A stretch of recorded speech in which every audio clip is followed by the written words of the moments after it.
All right, hi guys. I apologize in advance for my voice. I'm currently sick, but I'm gonna try my best. My name is Catherine Miller. I go by Kate, and this is my science community project. I don't know about you, but we live in a very stressful world, handling our school, our work life, our home life. It could be very overwhelming, and everything else you have in between.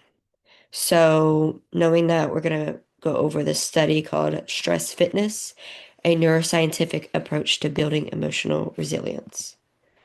Background. Before we get into what the study was about, we need to give some background information so it makes sense. What is stress? Affects all of it. Stress is a threat mechanism developed in early childhood. It's designated to protect us and allow us to adapt to our environment. Stress triggers or exacerbates different mood, affective, and addictive disorders. A good example of this is major depressive disorder. Affects over 300 million people worldwide. And that's just that disorder, not including everything else. It's a lot of people. So, if stress is such a very wide known, heavy thing, what do we do about it? We handle our stress by building resilience. Think of it as an actively dynamic driver that interacts with our stress response systems. Stress impacts our brain and behavior due to its duration, intensity, predictability, and controllability of the stressor. Too much can create a new homeostasis or allostatic load that degrades our physical and mental health. So say, your normal homeostasis is like here, right? You go through some crazy stressor, chronic stress, that now your new normal is here.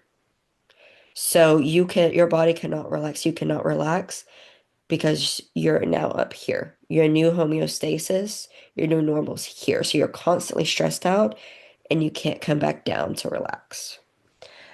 Stress inhalation, it builds resilience to exposure. We'll talk about a study that's mentioned within the study later on that talks about this and effective immunity. Your stress resilience algorithm, the SRA. This basically determines how you respond to stress. It's driven by pre-existing inputs. This could be your genetics, your past experiences, and also your coping strategies. Do you handle your problems face on or do you avoid it? So, more background. Neurobiology of stress. Stress triggers our autonomic nervous system and our LHPA axis, and that axis is on our right here. Our autonomic nervous system is a rapid wave that triggers epinephrine and norepinephrine to be released into our heart and changes our heart rate and blood pressure. Our LHPA axis is a slower neuroendocrine wave where PVN releases corticotropin release factor, signaling the pituitary to make the adrenal cortex release cortisol. Your cortisol that's your stress hormone. So it basically allows you to mobilize your energy, create more alertness, and temporarily stops non-essential processes to allow you to react faster to the danger in front of you. Too much stress, unfortunately, could damage the stress response, meaning that your negative feedback cannot bring you back down to your normal. Think of negative feedback. A good example of it is like, say you're outside in this weather, you're hot and you're sweating, and that sweat, your body creates that sweat and releases that sweat to bring down your body temperature back to its homeostasis, back to its normal, so you don't overheat. Good examples of this is delayed genomic feedback, cycloden and baseline tuning, and fast non-genomic feedback. Your neuroplasticity, basically, that's the brain's ability to structurally and functionally adapt. Let's go into methods. So this was a secondary source paper, meaning that it was a combination of different models, different theories, and other findings from other research papers, all bundled into one. So instead of them finding their own sources, or finding their own information, they are pulling from other sources. Results. So there was a lot of results. There was a lot of findings in this study. So we have several slides to go through that basically goes over everything. Try to keep it organized. So resilience. What they found about that is it's a combination of protective factors that helps us adapt to hardship. Resilience training is taught through exposure to moderate stressors. Stress inhalation, a good example of this in the study, it talks about when rat pups are in their neonate period, or yeah, neonate period, when they're really, really little, they would take them out of the cage and just hold them and give them that tiny bit of stress and put them back. Well, when they grew up and they became older, since they had that little stressor when they were babies, they were able to handle stressors more when they were adults. They were more resilient to stress. Some models state that good stress promotes resilience and are associated with markers of neuroplasticity.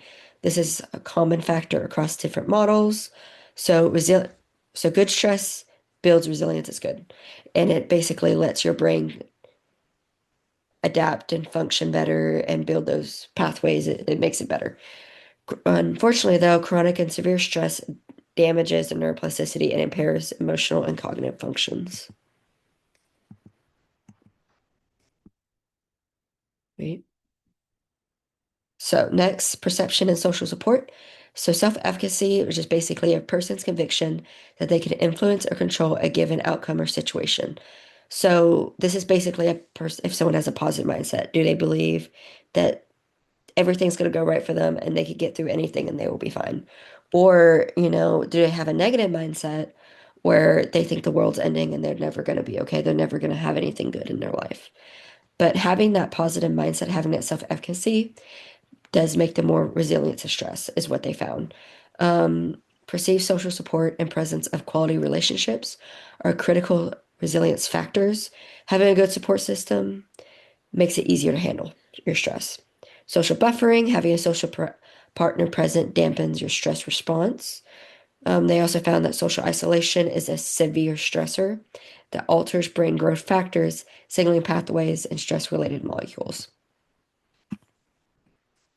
When it comes to neurobiology, what they found that neuroplasticity, epigenetic mechanisms, and multiple cell types contribute to resilience as an active, ongoing, dynamical factor or process. Meany and his colleagues discovered that high levels of maternal care influences the following things, which enhances your negative feedback. So, having maternal care, especially when you're little, makes it a lot easier for your negative feedback to bring you back to homeostasis. And last section of results. Neural reorganization leads to gene regulation, shifts in neuroplasticity, recruitment of distant brain networks. A dysregulated LHPA axis contributes to anxiety symptoms. So if this axis is dysregulated, which this axis creates your cortisol, your stress response, stress hormone, if that is dysregulated, your body is getting pumped with cortisol and it can't bring it back to homeostasis. So you're going to be constantly feeling those anxiety symptoms because that axis you're that's creating all that cortisol is dysregulated. Genetic protection against stress can be overridden during severe stress. So some people are genetically able to handle stress better than others. But if you are in severe stress situations regularly, it doesn't matter how good your genetics are, you will be stressed, is basically what that's saying. Conclusion. So when it comes to my weaknesses, I found two main weaknesses that were concerning to me. One was how disorganized it was. So instead of having it organized by an abstract, background, results, conclusion, like stuff like that, everything was all mixed in. It was, instead of like this, it's like all over the place. It's just a bunch of information thrown in and nothing is organized. And that makes it really hard for me to read it and understand what I'm reading when I'm over here 1 minute and the next minute I'm over here, you know. Second thing was there was not enough detail on what study they were pulling from. So there were several sections in here where they're talking about how like several studies stated X, Y, and Z. Instead of saying so and so from so and so study found this out. So they just omitted some information on where they found that information.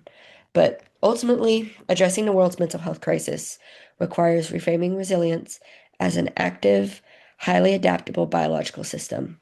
If we could shift our focus of neuroscience to stress fitness and other preventable measures, researchers and clinicians can harness neuroplasticity to adjust individual stress responses. Incorporating these into our public health initiatives We can create a more proactive way of building resilience, mitigating stress, and transform how we manage stress related disorders. Thank you and have a great day.